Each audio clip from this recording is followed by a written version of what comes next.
Hello everyone and welcome back to UGC NET mentor guys. This is class number 8 और आज हम discuss करेंगे information communication technology वाली यूनिट। ये हमारी रिवीजन सीरीज 2.0 की क्लास नंबर 8 है। इससे पहले मैं 7 क्लासें ऑलरेडी ले चुका हूँ। मैं बता दूं यहाँ पर आगे बढ़ने से पहले कि जो रिवीजन सीरीज है वो कम्प्लीटली एग्जाम टारगेटेड रहने वाली है, बिकॉज यहाँ पर हम उन्हीं टॉपिक्स को हम कवर कर रहे हैं जो कि एवरग्रीन टाइप टॉपिक है, जो मोस्ट रिपीटेड टॉपिक है। तो यहाँ पर ये जो क्लास मैं आपके सामने आज लेने वाला हूँ, प्लस इससे पहले जितने भी 7 क्लासें हो चुकी हैं जिसमें मैंने यूनिट 1 2 3 4 इस तरीके से सभी यूनिट्स कवर करवा दिए हैं 7 यूनिट तक। आज हम 8वीं यूनिट कर रहे हैं। तो यहाँ पर मैंने उन्हीं कंटेंट को कवर किया है जो हर एक यूनिट से पूछे जाते हैं, जो मोस्ट रिपीटेड टॉपिक है। तो गाइज मेक श्योर आप इस सीरीज को फॉलो करिए। इस सीरीज की प्लेलिस्ट का लिंक मैं डिस्क्रिप्शन बॉक्स कमेंट बॉक्स में दे दूंगा, तो वहां से आप क्लास 1 से लेकर के क्लास 7 तक जो मैंने अभी तक ले रखी है उनको आप देख सकते हो, गो थ्रू कर सकते हो। इस सीरीज से डायरेक्ट क्वेश्चन आपको एग्जाम में देखने को मिलेंगे। बिकॉज मैं ऐसा इसलिए बोल रहा हूँ बिकॉज लास्ट ईयर भी ऐसे ही हुआ था, जब मैंने रिविजन सीरीज करवाई थी वहां से डायरेक्ट क्वेश्चन एग्जाम में देखने को मिले थे। तो चलिए स्टार्ट करते हैं। मेक श्योर आप इस चैनल को सब्सक्राइब कर ले, अभी तक आपने चैनल को सब्सक्राइब नहीं किया। दिस इज अबाउट में, जैसे कि आप सभी को पता होगा। और गाइज इसके अलावा एक सीरीज है जो कि मैं आपको टेलीग्राम, इंस्टाग्राम, फेसबुक पर आप हमें फॉलो कर सकते हो। इन सभी के लिंक मैंने डिस्क्रिप्शन बॉक्स कमेंट बॉक्स में दिए हुए हैं। व्हाट्सएप चैनल का लिंक भी मैंने डिस्क्रिप्शन बॉक्स कमेंट बॉक्स में दिया हुआ है। मैं इस सीरीज की बात कर रहा था अभी, इंपॉर्टेंट टॉपिक सीरीज के नाम से है। इसमें भी मैंने यूजीसी नेट पेपर 1 के टॉपिक वाइज, यूनिट वाइज मैंने यहाँ पर क्लास ले रखी है, यूट्यूब पर अवेलेबल है। तो आप इस सीरीज को फॉलो कर सकते हो। ये सीरीज थोड़ी सी पुरानी 1-2 साल, तो कोई बात नहीं, सिलेबस सेम है आपको, तो आप इस सीरीज को फॉलो कर सकते हो। यहाँ से भी आपका जो कंटेंट है वो कवर हो जाएगा अच्छे से। ओके गाइस, देखिए सबसे पहले तो आईसीटी में हम इंपॉर्टेंट एब्रीवेशन कवर करने वाले हैं, बिकॉज एग्जाम में एब्रीवेशन से रिलेटेड क्वेश्चन भी बन जाते हैं। और यहाँ पर मैंने उन एब्रीवेशन को ही डाला है जो कि आपके एग्जाम के पॉइंट ऑफ व्यू से मोस्ट इंपॉर्टेंट है। तो यहाँ पर चैट जीपीटी की फुल फॉर्म क्या होती है? Chat generative pre training transformer, ये इसकी फुल फॉर्म होती है। तो इसकी फुल फॉर्म अच्छे से याद कर लीजिए, क्योंकि अभी थोड़ा ट्रेंड में चल रहा है और एग्जाम में जो ट्रेंडिंग वाली चीजें उससे रिलेटेड क्वेश्चन बनने के ज्यादा चांस रहते हैं। आप चैट जीपीटी का पहला वर्जन कब आया था, फर्स्ट वर्जन कब आया था, आप लोग मुझे कमेंट करके बताइए कि चैट जीपीटी की शुरुआत कब हुई थी, कौन से ईयर में इसकी शुरुआत हुई है। ओएमआर की फुल फॉर्म होती है ऑप्टिकल मार्क रीडर या फिर रिकॉग्निशन। जेपीईजी जो कि एक फोटो होती है, फोटो का फॉर्मेट होता है joint photographic expert group. PNG का होता है पोर्टेबल नेटवर्क ग्राफिक, ये भी आपकी फोटो का ही एक फॉर्मेट है। सीपीयू होता है सेंट्रल प्रोसेसिंग यूनिट, सभी को याद है। कुछ फुल फॉर्म तो ऐसी होती है कि आपको काफी पहले से याद होंगी, और जबकि कुछ फुल फॉर्म आपको अभी याद कर लेनी ताकि आपसे एग्जाम में क्वेश्चन बन जाए। RAM random access memory, LAN local area network, वैन wide area network, VPN virtual private network, file system based terminology का देख लेते हैं हम लोग। केबी एमबी में आप कन्वर्जन आप लोग जानते होंगे, केबी और एमबी में कैसे कन्वर्जन होता है। देखो, एक केबी को एमबी में कन्वर्ट करने के लिए आपको 1024 से डिवाइड करना पड़ता है। केबी वाली यूनिट को एमबी में कन्वर्ट करने के लिए आपको क्या करना पड़ेगा? आपको गिवन नंबर को 1024 से डिवाइड कर देना है। तो जैसे यहाँ पे एक एग्जांपल लेके देखते हैं। 4096 केबी लिखा हुआ है, इसको पूछा जाए कितने एमबी बनेंगे इसमें, तो करना क्या है, आपको सिंपली इसको 1024 से डिवाइड कर देना है। डिवाइड करोगे तो 4 आ जाएगा, इसका मतलब है कि इसके अंदर 4 एमबी बनेंगे।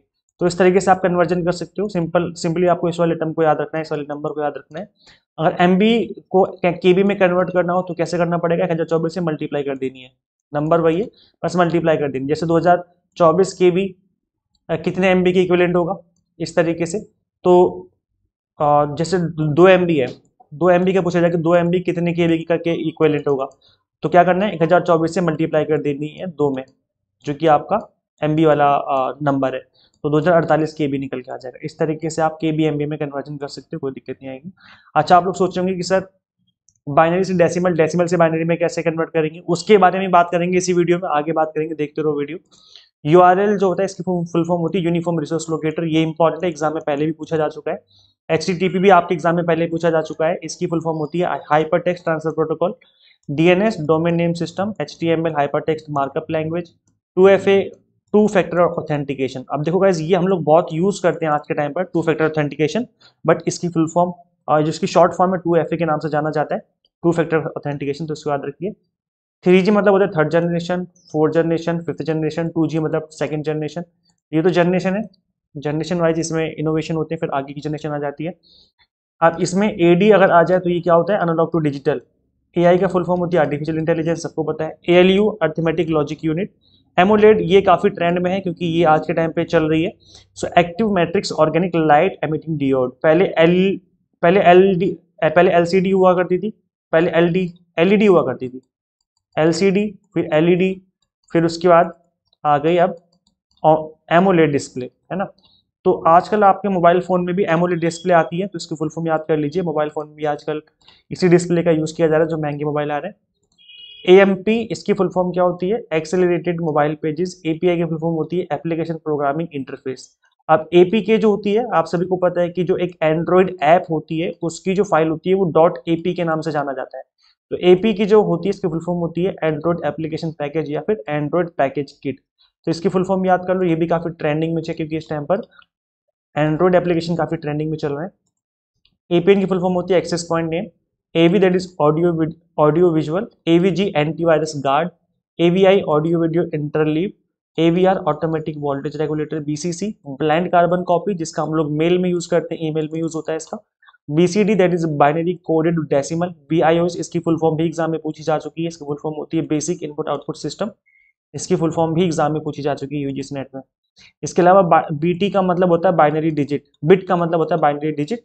CAD computer aided design. देखो जो मैंने रेड में कर रखे हैं ये आपके एग्जाम के लिए काफी इंपॉर्टेंट है, इसलिए मैंने इनको रेड में कर रखा है, इनको याद कर लीजिए आप लोग। कैड की फुल फॉर्म होती है computer aided design. CAM computer aided manufacturing. Captcha की फुल फॉर्म, इसको अच्छे से याद कर लो क्योंकि ये भी ट्रेंड में है आजकल। हम लोग कैप्चा फिल करते हैं वेबसाइट पे, लेकिन हम लोग ये नहीं जानते कि इसकी फुल फॉर्म क्या है। तो फुल फॉर्म होती है completely automated public Turing test to tell computers and humans apart.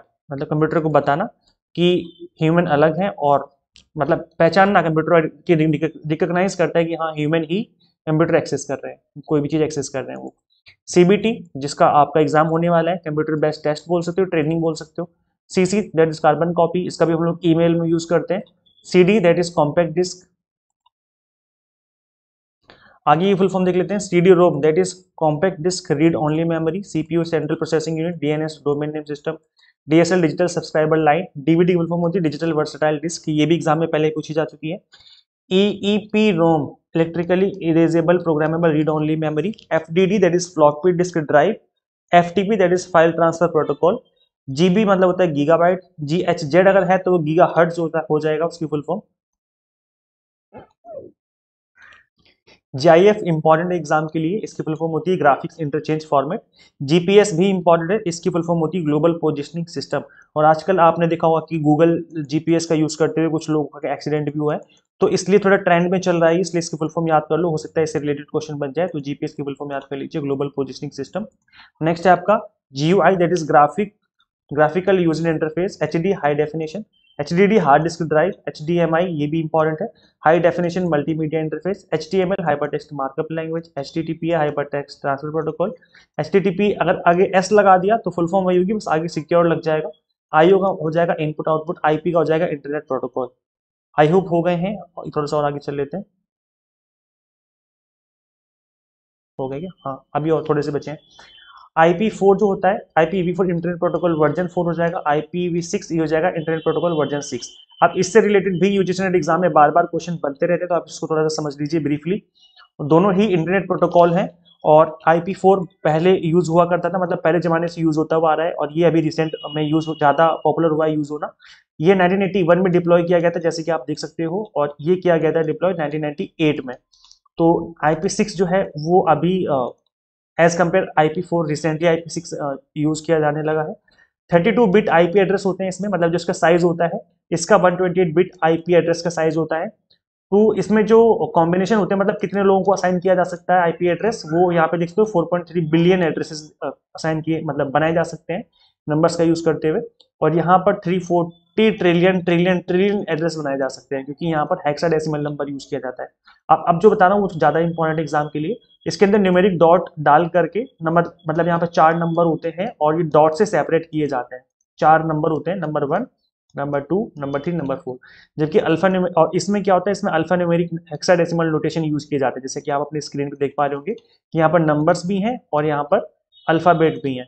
सो यहाँ पर आप देखेंगे जो ये नंबर्स है ना, IP4 में क्या होता है, जो नंबर यहाँ पर आपको मेंशन है, 4 नंबर जो लिखे हुए हैं, इसमें एक कोई नंबर 0 से 255 के बीच में हो सकता है, ये इसकी लिमिट होती है। मतलब यहाँ पर एक कोई नंबर 0 भी हो सकता है, मैक्सिमम नंबर 255 हो सकता है, कोई नंबर 256 आपको यहाँ पर नहीं दिखेगा। तो ये आपको याद रखना है, क्योंकि इससे रिलेटेड क्वेश्चन बन चुका है पहले भी एग्जाम में और दोबारा पूछा जा सकता है। प्रीफिक्स नोटेशन होती है, 4 नंबर होते हैं, डिवाइड बाय 24 इस तरीके से स्लैश करके प्रीफिक्स नोटेशन होती है, इसके पहले नंबर्स होते हैं, फिर इसमें 48 हो जाएगा। मैनुअल कॉन्फ़िगरेशन यहाँ पे होता है, जबकि यहाँ पर सपोर्ट्स ऑटो कॉन्फ़िगरेशन। तो ये कुछ इसके बेसिक से हैं डिफरेंस। वैसे मैं यहाँ पे बिल्कुल स्पीड से पढ़ा रहा हूँ और ऊपर ऊपर से पढ़ा रहा हूँ, इसलिए क्योंकि रिवीजन पर्पज से है ये, इसलिए मैं इस तरीके से पढ़ा रहा हूँ। आप सभी को पता है कि जब मैंने क्लास ली थी अपने क्रैश कोर्स के अंदर, वहां पर मैंने काफी डिटेल में दोनों को बताया था, विद एग्जाम्पल दे करके बार बार समझाया था। तो क्लास में मैंने बहुत डिटेल में पढ़ाया हुआ है, लेकिन यहाँ पर मैं ऊपर ऊपर से करवा रहा हूँ रिवीजन के पर्पज से। बस आपको बताना है कि टॉपिक इंपॉर्टेंट है, यहाँ से इस तरह के क्वेश्चन बन सकते हैं, इसलिए रिवीजन के पर्पज से हम कर रहे हैं यहाँ पर। ISP internet service provider, LCD that is liquid crystal display, मैंने जैसे कि कहा था ये इंपॉर्टेंट एग्जाम के लिए। LED भी है, लाइट एमिटिंग डियोड, ये भी इंपॉर्टेंट है। LMS है, learning management system. LTE long term evolution, याद है LTE और वोल्टी हम लोगों ने यूज किया है काफी अपने मोबाइल फोन में, है ना। तो जिसका LTE है ये है क्या, ये क्या है, लॉन्ग टर्म इवोल्यूशन है। अब आगे VO क्या है, इसकी बताइए आप लोग मुझे कमेंट करके। वॉइस ओवर, इसकी VO का मतलब होता है वॉइस ओवर LTE, और LTE की फुल फॉर्म क्या होती है, लॉन्ग टर्म इवोल्यूशन। हम लोग अपने मोबाइल फोन में देखिए, अपने मोबाइल फोन में, आपके मोबाइल फोन में लिखा होता है ना इस तरीके से वोल्टी, इस तरीके से चेक करिए, किसी के फोन में LTE लिखा होता है, किसी के फोन में वोल्टी लिखा होता है। तो ये एक तरीके की टेक्नोलॉजी है और आपको उसकी फुल फॉर्म याद रखनी है। मैन है, मेट्रोपॉलिटन एरिया नेटवर्क, और ये नेटवर्क का ही एक पार्ट है। MB that is megabyte, MBPS megabyte per second. MMS multimedia messaging services. आगे बढ़ते हैं गाइस। अब देखो जो रेड में है वो एग्जाम के लिए इंपॉर्टेंट है। मोबो, अगर मोबो है तो इसका मतलब है वो मदरबोर्ड की बात की जा रही है। MO का मो ले लिया, बोर्ड का बो ले लिया, मोबो हो गया। MPG moving picture expert group. OLED, OLED that is organic light emitting diode. PAN that is personal area network. कुछ फुल फॉर्म और बची हैं, फिर आगे देखते हैं, हम लोग नेक्स्ट टॉपिक कवर करेंगे। PDF की फुल फॉर्म इंपॉर्टेंट है एग्जाम के लिए, इसकी फुल फॉर्म होती है portable document format. PNG portable network graphics. RAM की full form random access memory, ROM read only memory. SEO search engine optimisation. SQL है structured query language. SSL secure socket layer. TCP transmission control protocol, TCP transmission control protocol, या फिर internet protocol. अगर IP है only तो internet protocol कहलाएगा, है ना। URL की फुल फॉर्म क्या होती है, यूनिफॉर्म रिसोर्स लोकेटर, स्क्रीन पे देख पा रहे होंगे आप लोग। USB की फुल फॉर्म यूनिवर्सल सीरियल बस, इससे रिलेटेड क्वेश्चन बन चुका है एग्जाम में। VPN virtual private network. WAN wide area network. WAP wireless application protocol. Wifi की फुल फॉर्म इंपॉर्टेंट है, इसकी फुल फॉर्म होती है वायरलेस फिडिलिटी, याद रखिए इंपॉर्टेंट है गाइस। इसके वाई से वाई ले लिया, फाई से फाई ले लिया, वाईफाई बन गया, है ना। तो इस तरीके से इसकी फुल फॉर्म बनी है, याद रखिए इंपॉर्टेंट है, इसको अच्छे से याद करना है आपको। WLAN that is wireless local area network. WWW world wide web. XHTML extensible hypertext markup language. XML that is extensible markup language. और जिप फाइल, जिसको हम लोग PDF और सॉरी किसी फाइल को जिप फाइल में कन्वर्ट करने का मतलब है कि जैसे आप लोग अपनी पैंट की जिप लगा लेते हो, जिप का मतलब क्या होता है, मतलब उसको पैक कर दिया आपने, बंद कर दिया, है ना। तो ये बस वही है, इसकी कोई एग्जैक्ट फुल फॉर्म नहीं है, जैसे कि यहाँ पे लिखा हुआ भी आप देख सकते हो। It is an archive file format that compress file, इसका काम है फाइल को कंप्रेस कर देना into a single location. There is no full form of for zip, but the informal meaning is move at high speed. इसकी informal meaning है ये कि ये हाई स्पीड से मूव हो जाती है, क्योंकि जिप होकर के इसका साइज कम हो जाता है। तो ये है। अब देखो गाइस, आपको अगर आपको जानना है कि डेसिमल से बाइनरी और बाइनरी से डेसिमल में नंबर कैसे कन्वर्ट किए जाते हैं, तो आप लोग प्लीज इस वीडियो को देखिए। इस वीडियो का लिंक तो मैंने यहाँ पे दिया हुआ है आपको, नहीं तो आप सिंपली यूट्यूब पे सर्च करिए। क्या सर्च करना है यूट्यूब पे, आपको सिंपली लिखना है यूट्यूब पे यूजीसी नेट मेंटर और आगे लिख देना बाइनरी, ऐसे लिख करके सर्च करोगे तो ये वाली वीडियो आ जाएगी। ये हार्डली आई थिंक 15-20 मिनट की वीडियो है, छोटी सी वीडियो है। इसको देखने के बाद आपका वाला टॉपिक बहुत अच्छे से कवर हो जाएगा। मैंने बिल्कुल बच्चों के जैसे A to Z आपको बिल्कुल बेसिक से सिखाया हुआ है। तो आप इस वीडियो को देख लीजिए, यहाँ से ये वाला टॉपिक आपको कवर हो जाएगा। ऑपरेटिंग सिस्टम से रिलेटेड क्वेश्चन बन जाते हैं आपके। ऑपरेटिंग सिस्टम क्या होता है, it is a software that manage the computers resources and provides a user interface for interaction with the hardware. मतलब हार्डवेयर और एक यूजर के बीच में एक चीज होगी जो कि हार्डवेयर का कनेक्शन यूजर को दिखाएगी, इसको हम लोग कहते हैं ऑपरेटिंग सिस्टम। जैसे विंडोज है, तो आपके कंप्यूटर में हार्डवेयर जो होता है, जैसे जो भी आपके लैपटॉप या कंप्यूटर का हार्डवेयर है, इसमें जब हम विंडो डालते हैं तभी तो हम उसका यूजर इंटरफेस देख पाते हैं ना। जैसे मैं आपको पढ़ा पा रहा हूँ, यहाँ पे स्क्रीन इस तरीके से मूव कर पा रहा हूँ, ये सब क्यों हो पा रहा है, क्योंकि इसके अंदर विंडो पड़ी हुई है, एक ऑपरेटिंग सिस्टम पड़ा हुआ है। तो एक इंटरफेस है, यूजर इंटरफेस होता है, जो कि हमारी हेल्प करता है एक हार्डवेयर को और एक यूजर को आपस में कनेक्ट करने में हेल्प करता है ना। तो ये है। अब इसमें इसके एग्जांपल अगर पूछे जाए एग्जाम में कि क्या क्या एग्जांपल होते हैं इसके, तो इसका माइक्रोसॉफ्ट विंडोज बहुत पहले से हम लोग यूज करते हुए आ रहे हैं। फिर इसका एप्पल का iOS हो गया, यूनिक्स हो गया, उबुंटू हो गया, ब्लैकबेरी ओएस हो गया। क्रोम का एक आज के टाइम पे तो क्रोम, गूगल क्रोम का भी ओएस है, ऑपरेटिंग सिस्टम है। अब ये आप बोलोगे सही तो ये तो वेब ब्राउजर है, तो हाँ क्रोम वेब ब्राउजर भी है और क्रोम ऑपरेटिंग सिस्टम भी है। अब ये वो वाला क्रोम नहीं है, ऑपरेट जो क्रोम ओएस है ये वो वाला ओएस नहीं, क्रोम नहीं है जो आपके मोबाइल फोन में जिसमें आप लोग इंटरनेट चलाते हो, ये वो वाला नहीं है। जैसे लैपटॉप आते हैं ना, लेनोवो के लैपटॉप आते हैं, एचपी के लैपटॉप आते हैं, और इसके एप्पल के लैपटॉप, मैकबुक आती है ना, इसकी मैकबुक आती है ना, ऐसे ही क्रोम ओएस, क्रोम के भी आपको पता है क्रोम की भी बुक आती है, मतलब क्रोम ओएस बुक करके आती है ना, वो भी क्या है, वो भी आपकी एक लैपटॉप का ही प्रकार है, तो उसके अंदर क्रोम ओएस पड़ा होता है। तो आज के टाइम पे ये भी एक तरीके का ऑपरेटिंग सॉफ्टवेयर बन गया है, Linux, Fedora, Android and Mac OS. अच्छा एक चीज मैं बता दूं कि अगर ओनली क्रोम लिखा हुआ है, ओनली क्रोम लिखा हुआ है, इसका मतलब है कि वेब ब्राउजर की बात की जा रही है, और अगर आगे क्रोम ओएस लिखा हुआ है तो ही ये एक ऑपरेटिंग सॉफ्टवेयर कहलाएगा। याद रखिए इस चीज को, अगर एग्जाम में क्रोम ओएस लिखा हुआ है इसका मतलब वो ऑपरेटिंग सॉफ्टवेयर की बात कर रहे हैं, और अगर ये वर्ड नहीं लिखा, सिर्फ क्रोम लिखा हुआ है, इसका मतलब है सिर्फ वेब ब्राउजर की बात हो रही है जिसमें आप इंटरनेट को ब्राउज करते हैं। तो ये एप्लीकेशन यानी कि जो एक ऐप होती है जिसके थ्रू आप अपने मोबाइल फोन में एडिटिंग, इमेज, फोटो ले पाते हो, गेमिंग खेल पाते हो, आप मोबाइल में कैलेंडर चला पाते हो, कोई भी हम छोटे मोटे वर्क करते हैं, एक सॉफ्टवेयर होता है जो अपने मोबाइल फोन में पड़ा होता है, इसको हम लोग एप्लीकेशन कहते हैं। ब्राउजर क्या होता है, ब्राउजर के थ्रू हम लोग इंटरनेट ब्राउज कर पाते हैं। कोई चीज है जिसको आपको वेबसाइट के थ्रू कुछ भी एक्सेस करना है तो क्या करना है आपको, सिंपली क्या करेंगे हम लोग, एक ब्राउजर का यूज करते हुए हम लोग इजीली ब्राउज कर पाते हैं, इंटरनेट को एक्सेस कर पाते हैं। अब इसके अंदर जो एग्जांपल गिवन है इसको समझ लीजिए, इसके एग्जांपल आप देख सकते हो गूगल क्रोम। अब देखो जो गूगल क्रोम लिखा हुआ है ये एक ब्राउजर है, और अगर क्रोम ओएस लिखा होगा तो फिर वो ऑपरेटिंग सॉफ्टवेयर कहलाएगा, दो अलग अलग चीजें हो जाएंगी, है ना। तो ये गूगल क्रोम है आपका, मोजिला फायरफॉक्स हो गया, माइक्रोसॉफ्ट एज हो गया, एप्पल सफारी हो गया, ओपेरा हो गया, यूसी ब्राउजर हो गया, ये कुछ मेन कुछ पॉपुलर कुछ फेमस वेब ब्राउजर्स हैं, ठीक है। अब हम बात करते हैं फायरवॉल की, क्योंकि एग्जाम में आपके फायरवॉल से रिलेटेड क्वेश्चन भी बन चुका है, तो फायरवॉल समझ लेते हैं क्या होता है फायरवॉल। फायरवॉल एक तरीके का सिक्योरिटी सिस्टम होता है जो कि आपके कंप्यूटर को बाकी दुनिया का जो इंटरनेट है इससे होने वाले नुकसान से बचाता है।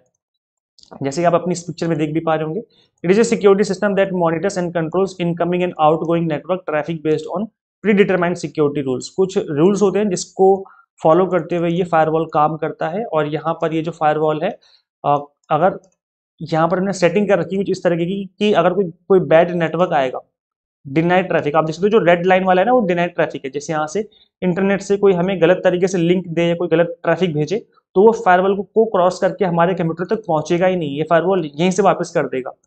और जबकि कोई सिंपल और अलाउड जो ट्रैफिक होगा वो सिंपल तरीके से आ जाएगा फायरवॉल को क्रॉस करते हुए हमारे कंप्यूटर तक, ठीक है। तो इस तरीके से चीजें होती हैं, उसको थोड़ा आपको ध्यान से समझना है। मतलब एक तरीके से हमारे लिए एक शील्ड का काम करता है जिससे हमें वायरस, मेलवेयर, इस तरीके के जो खतरे होते हैं उससे बचाने का काम करता है। तो सभी के लैपटॉप कंप्यूटर में एक फायरवॉल होता है जो कि हमारी हेल्प करता है इन सब चीज़ों से लड़ने में। इसके अलावा इंटरनेट, इंट्रानेट से क्वेश्चन बनते हैं आपके एग्जाम में। तो इंट्रानेट क्या होता है, this is within the organisation and internet creates connection inside an organisation. एक ऑर्गेनाइजेशन के अंदर जैसे एक बिल्डिंग के 4 फ्लोर है, तो चारों फ्लोर के कंप्यूटर को अगर आपस में जोड़ दिया गया कनेक्शन से तो वो इंट्रानेट कहलाएगा। और एक्स्ट्रानेट क्या होता है, जब हमारे इन बिल्डिंग के कंप्यूटर्स को हमारे सप्लायर, हमारे कस्टमर्स के कंप्यूटर से जोड़ दिया गया तो फिर वो आपका एक्स्ट्रानेट कहलाएगा। और इंटरनेट क्या होता है, सब कुछ ही, टोटल सब कुछ, मतलब पूरी ऑल ओवर दुनिया वर्ल्ड में किसी भी कंप्यूटर से आपके कंप्यूटर को जोड़ दिया जाए ओवर द इंटरनेट तो वो क्या कहलाएगा, इंटरनेट कहलाएगा। तो सबसे छोटा नेटवर्क होता है इंट्रानेट जो विद इन द ऑर्गेनाइजेशन होता है। फिर आता है एक्स्ट्रानेट जहाँ पे आपकी ऑर्गेनाइजेशन प्लस आपके जो स्टेक होल्डर्स हैं, सप्लायर, कस्टमर एक्सेट्रा, वो लोग इसमें जुड़ जाते हैं और इंटरनेट हो जाएगा एक कंप्लीट सबसे बड़े लेवल का इंटरनेट ही माना जाता है, क्योंकि इसके बियॉन्ड फिर कुछ भी नहीं है, जहाँ पे आप कंप्लीट पूरी दुनिया के कंप्यूटर को एक्सेस कर सकते हो ओवर द यूजिंग इंटरनेट। इसके अलावा देखिए ईमेल की कुछ फैक्ट समझ लेते हैं, क्योंकि ईमेल से रिलेटेड क्वेश्चन भी आपके एग्जाम में बनते हैं। ये इन्वेंट किया गया था 1971 में bye Ray Tomlinson. Ray worked as a computer programmer for a research design company. He invented a messaging system for easy internal company communication. याद रखिए स्टार्टिंग में ये कंपनी के इंटरनल कम्युनिकेशन के लिए बनाया गया था। His mailing system work across the ARPANET, एक forerunner to the internet we now. जो कि इंटरनेट अभी हम लोग यूज करें, इस इंटरनेट से पहले ARPANET हुआ करता था, जो कि एक पर्टिकुलर काम के लिए बनाया गया था, और उस कम्युनिकेशन के अंदर इन्होंने ईमेल का इन्वेंशन किया था, मतलब चीजों को मैसेजेस भेजने के लिए। फिर it was the rate termination who introduce at the rate symbol to determine where the message was to go. इन्होंने ही एट द रेट सिंबल का उस टाइम पर ईमेल में इस्तेमाल करना स्टार्ट किया, तब से वही हम लोग अभी भी यूज करते हुए आ रहे हैं, @gmail.com लिखते हैं ना हम लोग, वही। POP3 एंड IMAP जो है इससे रिलेटेड लास्ट ईयर क्वेश्चन बने थे, तो इस टॉपिक को आप अच्छे से समझ लीजिए कि क्या है, इनकी फुल फॉर्म अच्छे से रट लो, याद कर लो, दिमाग में बैठा लो, क्योंकि काफी इंपॉर्टेंट है ये चीज। तो गाइस ये प्रोटोकॉल है जो कि ईमेल में यूज किए जाते हैं। सो IMAP क्या है, internet message access protocol, and POP3 की फुल फॉर्म क्या है, पोस्ट ऑफिस प्रोटोकॉल 3। इसकी फुल फॉर्म अच्छे से याद करनी है, अच्छे से रट लो, चाहे तो स्क्रीनशॉट ले लो। Are both email protocols that retrieve emails from a server to a local device. ठीक है, सो ये क्या है, हमारे ये तरीके के प्रोटोकॉल्स हैं जो कि ईमेल को रिट्रीव करते हैं, कहाँ से, इंटरनेट सर्वर से हमारे लोकल डिवाइस पे। So the main difference between the two is that IMAP stores, अब देखो इन दोनों में डिफरेंस क्या है, दोनों का काम सेम है, दोनों का काम सेम क्या है कि सर्वर से लोकल डिवाइस पर लेकर के आना है ईमेल को है ना, दोनों का सेम काम है, लेकिन दोनों में थोड़ा सा डिफरेंस है। डिफरेंस ये है कि जो IMAP होता है that store emails on the server and sync them across devices. मतलब IMAP जो होता है उसमें क्या होता है कि सर्वर के ऊपर भी मेल रहेगा आपका, और वही सेम मेल आपके मोबाइल फोन पे, आपके लैपटॉप पे, आपके डेस्कटॉप पे, अगर आप साइबर कैफे जाओ तो लॉगिन करके देख सकते हो। तो इसका मतलब है IMAP वाला जो प्रोटोकॉल है वो यूज किया जा रहा है, जबकि POP3 में क्या होता है, downloads emails to a single device and deletes from the server. जैसे आपने एक सिंगल डिवाइस पे डाउनलोड कर लिया ईमेल को, तो वो सर्वर से डिलीट हो जाएगा। अब अगर चाहो कि आप अपने लैपटॉप पर उस मेल को खोल के देख लो तो नहीं देख सकते। तो ये बस डिफरेंस है, बाकी दोनों का सेम काम है। मैं आपको एक एक समझाऊंगा इसके थ्रू, तो आपको समझ में आ जाएगा। देखो जैसे, अच्छा पहले हम SMTP समझ लेते हैं, फिर समझते हैं थोड़ा हम लोग डायग्राम के थ्रू। SMTP क्या है, ये भी एक प्रोटोकॉल है, stands for simple mail transfer protocol. इसकी फुल फॉर्म याद कर लो, ये भी एग्जाम के लिए काफी इंपॉर्टेंट है। Simple mail transfer protocol which is a communication protocol used to send and receive emails over the internet. ये भी क्या है, कम्युनिकेशन करने में, यानी कि मेल भेजने में एक तरीके का प्रोटोकॉल है जो कि मेल को भेजने में और रिसीव करने में हमारी हेल्प करता है। अब देखो हिंदी मीडियम वाले स्टूडेंट्स प्लीज एक बार गो थ्रू कर लेना, हिंदी में पढ़ लेना, वीडियो को पॉज करके आप पढ़ सकते हो। सेंड, वैसे मैं एक्सप्लेन तो हिंदी में कर रहा हूँ है ना, कोई दिक्कत नहीं आनी चाहिए। सेंडर मैसेज जैसे ही भेजेगा तो SMTP जो मैंने बताया ना, सिंपल मेल ट्रांसफर प्रोटोकॉल, इसका यूज करते हुए इंटरनेट पे जाएगा। मतलब हमने इंटरनेट के थ्रू मेल भेजने की कोशिश करी, अब ये SMTP के थ्रू मेल सर्वर पे जाएगा। जैसे अगर मैं Gmail का यूज कर रहा हूँ, तो अगर मैं अपने मोबाइल फोन से मेल करता हूँ, ठीक है, मैंने अपने लैपटॉप से मेल किया, तो ये SMTP वाला प्रोटोकॉल यूज देते हुए, इंटरनेट का यूज करते हुए, जैसे जो मैंने लगवा रखा है एयरटेल का वाईफाई लगवा रखा है मैंने, तो इस इंटरनेट का यूज करते हुए ये गूगल पे जाएगा। दिस इज मेल सर्वर, ये गूगल पे जाएगा। अगर मैं Gmail यूज कर रहा हूँ तो गूगल के सर्वर पे जाएगा मेल। उसके बाद ये POP3 अगर मैं यूज कर रहा हूँ यहाँ पर, मतलब POP3 अगर यूज किया हुआ है प्रोटोकॉल, तो इसका यूज करते हुए मेरे जो रिसीवर है, जो मेरा फ्रेंड है, उसके डिवाइस पे पहुंच जाएगा ये वाला मेल। अब जैसे उसने अपने मोबाइल पे या लैपटॉप पे डाउनलोड कर लिया, मतलब जैसे उसके पहुंचेगा ना ईमेल, वैसे ही ये सर्वर से डिलीट हो जाएगा। ये होता है POP3 के केस में, समझ रहे हो। POP3 के केस में क्या हुआ कि जैसे ही मेल पहुंचा डिवाइस पे, उसने पढ़ा, डाउनलोड कर लिया अपने मोबाइल फोन में, तो अब जो है ये सर्वर से डिलीट हो जाएगा। अगर मैं चाहूँ कि किसी दूसरे लैपटॉप में लॉगिन करके चेक करूँ तो मैं नहीं देख पाऊंगा, क्योंकि वो एक बार पहुंच गया एक डिवाइस पे तो दूसरे पे नहीं जाएगा। जबकि IMAP में क्या होता है, यहाँ पे देख सकते हो, ये मैंने ईमेल भेजा SMTP का यूज करते हुए। SMTP कॉमन है दोनों केस में, SMTP का तो यूज होगा ही, this is simple mail transfer protocol. तो SMTP का यूज करते हुए जैसे मैंने भेजा, तो ये गूगल के सर्वर पे गया, Gmail पे सर्वर पे गया। अब आप देख सकते हो कि IMP के केस में मैं अपने लैपटॉप पर भी डाउनलोड कर सकता हूँ, और अगले दिन मैं अपने मोबाइल फोन पर भी चेक कर सकता हूँ लॉगिन करके, और अगले दिन मैं साइबर कैफे जा करके भी मैं चेक कर सकता हूँ। मतलब अलग अलग डिफरेंट डिवाइसेस में इसको हम कर सकते हैं, क्योंकि जो मेल होते हैं आपके सर्वर से डिलीट नहीं होते हैं, ये सर्वर पे बने रहते हैं, जबकि POP3 के केस में सर्वर से डिलीट हो जाते हैं। आई होप आपको समझ में आ गया दोनों में डिफरेंस क्या है। अब हम बात करेंगे एक ऐसा टॉपिक की जो कि एग्जाम के लिए काफी इंपॉर्टेंट है, this is digital initiatives. Digital initiative जो कि लिए गए हैं, डिजिटल इनिशिएटिव जो कि लिए गए हैं ICT की फील्ड में, काफी इंपॉर्टेंट टॉपिक है और यहाँ से कई बार क्वेश्चन बने एग्जाम में। तो हम डिजिटल इनिशिएटिव समझ लेते हैं। सबसे इंपॉर्टेंट इनिशिएटिव जो लिया गया है that is enemy ICT। This is proposed, अच्छा इसके फुल फॉर्म याद कर लो, national mission on education through information and communication technology. तो नाम में ICT है, और ये जो टॉपिक है, आई मीन ये जो इनिशिएटिव है काफी इंपॉर्टेंट एग्जाम के लिए। So it is proposed centrally sponsored scheme, ये सेंट्रल गवर्नमेंट की स्कीम है, to support the development of ICT in the teaching and learning process for the benefit of all the learners in higher education institution in any time anywhere mode। तो ये जो system है, मतलब ये जो NMEICT एक scheme है जो कि हेल्प करती है हायर एजुकेशन की फील्ड में, लर्निंग में और टीचिंग में, दोनों ही केस में। और ये क्या है, मतलब ऑल ओवर इंडिया ही NMEICT का यूज किया जा रहा है, जो कि जैसे आपने देखा होगा कि आपके कॉलेज के अंदर, यूनिवर्सिटीज के अंदर ICT की जो टूल्स एंड टेक्निक्स हैं उनको यूज किया जाता है ना। प्रोजेक्टर लगे होते हैं, लैपटॉप अलग अलग सभी टीचर्स को डिस्ट्रीब्यूट किए जाते हैं।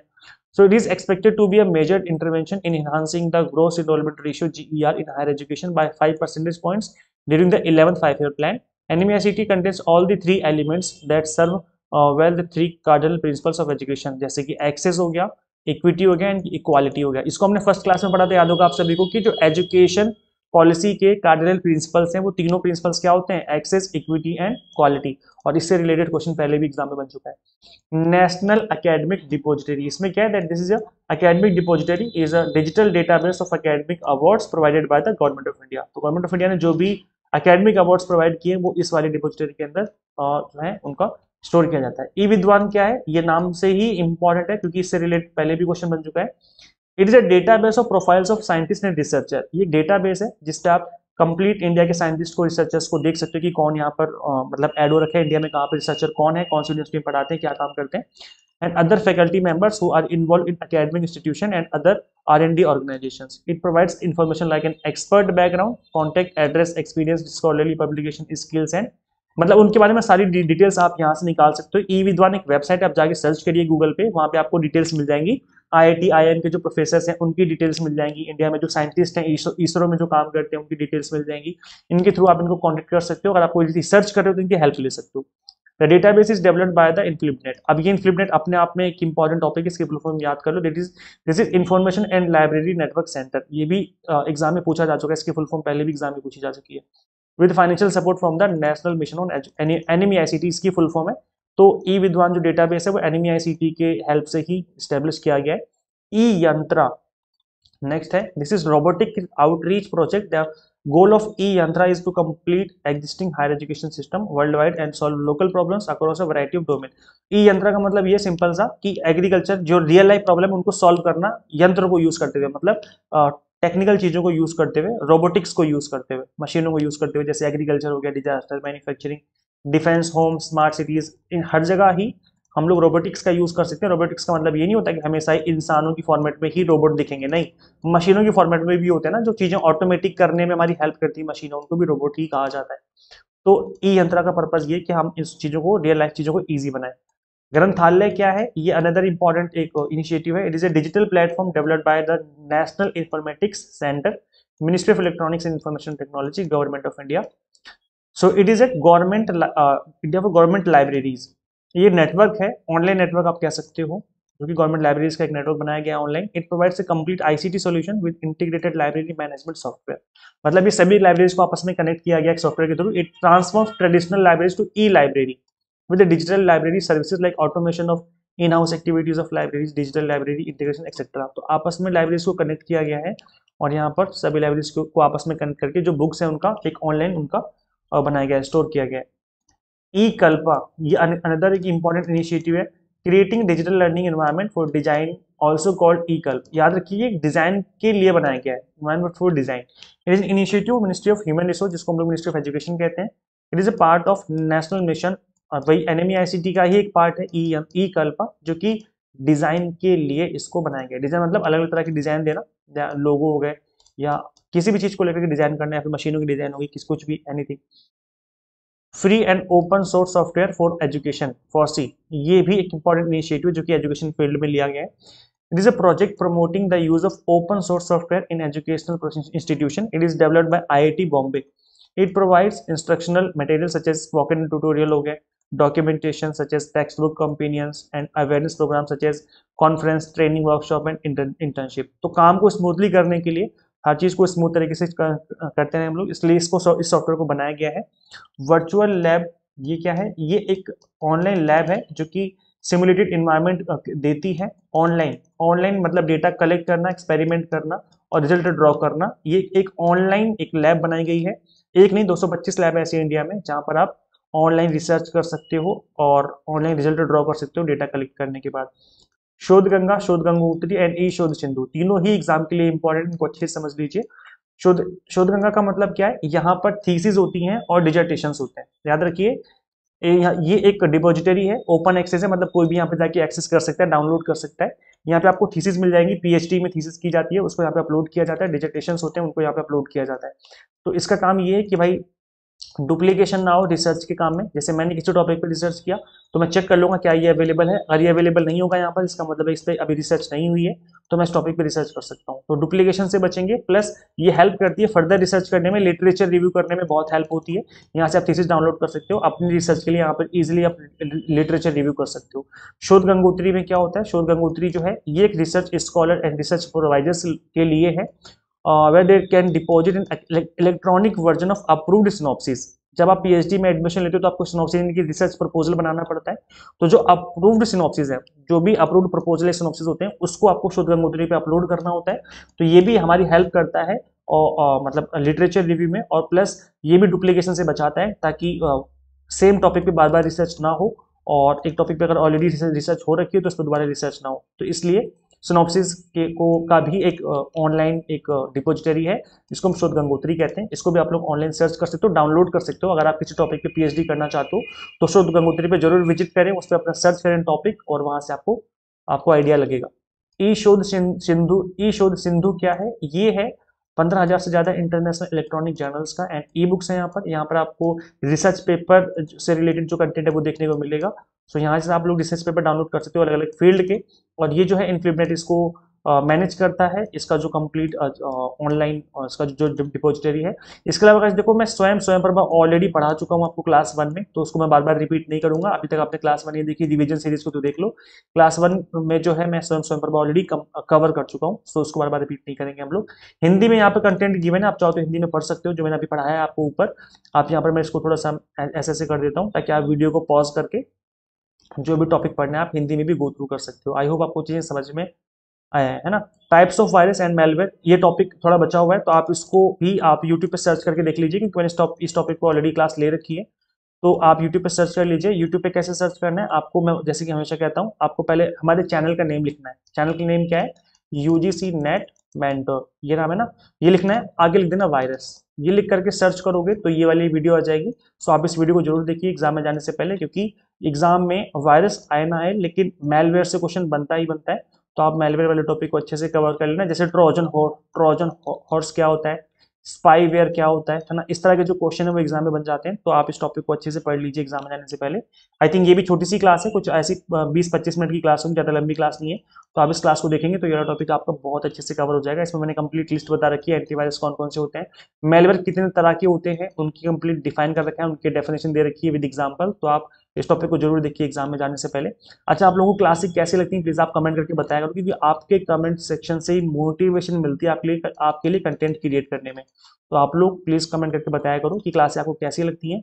और देखो, इस वीडियो को, इस लेक्चर को, इस क्लास को बनाने में बहुत मेहनत लगी। मैंने कंप्लीट पहले पीपीटी बनाई, उसके बाद मैंने क्लास रिकॉर्ड करी, तो बहुत टाइम लगा है। तो प्लीज आप इस वीडियो को लाइक करके शेयर कीजिए। जो भी आपके फ्रेंड्स हैं जो भी तैयारी कर रहे हैं यूजीसी नेट, उनके साथ शेयर कर दीजिए।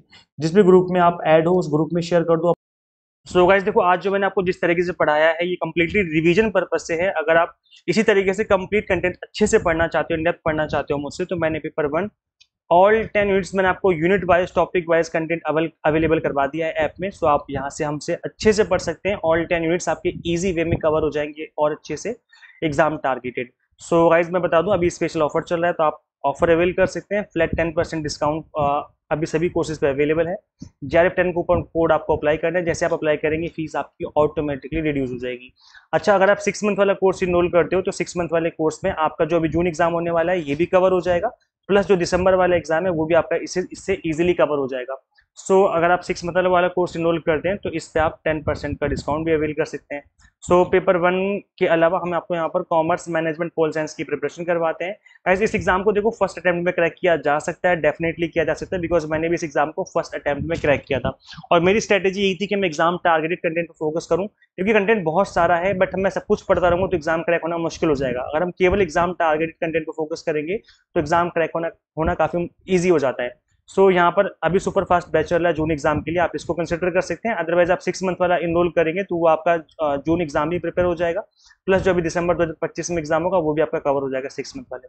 मैं बता दूं क्या कुछ मिलेगा यहाँ पर, कंप्लीट कंटेंट आपको बाइलिंगुअल मिलेगा, 100 मॉक टेस्ट मिल जाएंगे प्रैक्टिस करने के लिए, पीडीएफ नोट्स मिल जाएंगे जिसके थ्रू आप मल्टीपल टाइम रिवीजन और प्रैक्टिस कर सकते हो। सो इस करना है कि आपको सिंपली गूगल प्ले स्टोर से एग्जामबैंड ऐप इंस्टॉल कर लेनी है। अगर आप iOS यूजर हैं तो उसका अलग से लिंक इसी वीडियो के डिस्क्रिप्शन बॉक्स कमेंट बॉक्स में देखने को मिल जाएगा, तो उस लिंक का यूज करते हुए आप ऐप को इंस्टॉल कर सकते हैं। So thank you so much for watching this video. Share this video with all UGC NET aspirants and subscribe for UGC update and assistant professor job updates. Guys, मिलते हैं फिर नेक्स्ट वीडियो में. Till then keep watching UGC NET Mentor. Thank you so much.